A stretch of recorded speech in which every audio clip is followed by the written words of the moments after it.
a estas personas detenidas lo que tal vez los une es, según los reportes, un profundo rechazo por las instituciones del Estado alemán, por el orden liberal democrático que hay en la República Federal Alemana. ¿Cómo entender esto cuando hay democracias y cuando hay garantías civiles y sociales? Gracias, Santiago, un gusto. Bueno, es una señal de alarma muy importante y muy grave porque estamos hablando de un intento de golpe de Estado, de este desconocimiento a las instituciones democráticas, a la República Federal Alemana.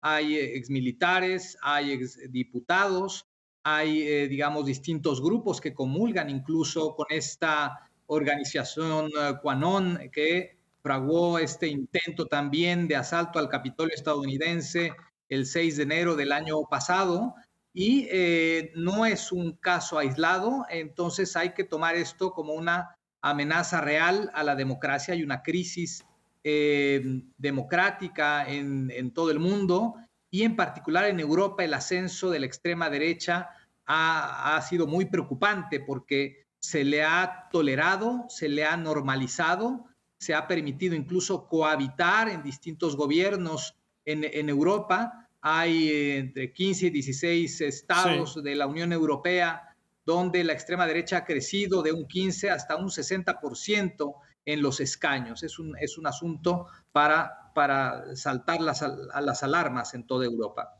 Señor Guacuja, usted habla de una amenaza que no solamente en Alemania, sino también en otros países de la Unión Europea. Pero entonces, en este momento vale la pena analizar y reflexionar sobre qué tan sólida entonces está la institucionalidad de estos países europeos, en este caso específico de Alemania. ¿Qué tan sólida está en este momento la institucionalidad alemana?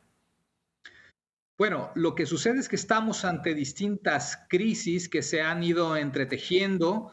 Eh, la pandemia, la invasión rusa a Ucrania, la crisis económica, temas que acentúan el descontento ciudadano y el escepticismo. Y hay un alejamiento de los gobiernos hacia los ciudadanos se sienten abandonados, incomprendidos, y en esa incomprensión muestran este enojo en la búsqueda de unas alternativas como son estas, muy lejanas a la institucionalidad y a la democracia, pero donde los discursos tienen cabida, los discursos extremistas, sobre todo de extrema derecha, este populismo excluyente que se ha expandido de manera importante en distintos países de la Unión Europea y el caldo de cultivo de estas distintas crisis hace propicio que tengan cabida estos discursos y además pues que se repliquen en distintas partes de Europa e incluso que se esté intentando exportar estas ideas hacia otras latitudes, como el caso de América Latina. Señor Guacuja, ¿cómo mejorar entonces esa desconexión o ese distanciamiento que hay entre los estados, los gobiernos, los políticos y las sociedades? Porque ese es un escenario que no es solamente que se esté presentando en Europa en este momento, en un país, en una democracia como en Alemania, sino que también lo vemos acá en la región de América Latina, donde hay una mayor vulnerabilidad dada la precariedad de la institucionalidad en algunos de los países. Entonces, ¿cómo mejorar esa conexión y evitar el surgimiento o fortalecimiento de estos grupos de ultraderecha? Bueno, el tema es que lo urgente hace que se deje de lado lo importante. Y en lo importante se debe trabajar, no se debe dar por hecho que los valores como la democracia, el respeto a los derechos humanos, el Estado de Derecho, están ahí y que todo el mundo está convencido de ello.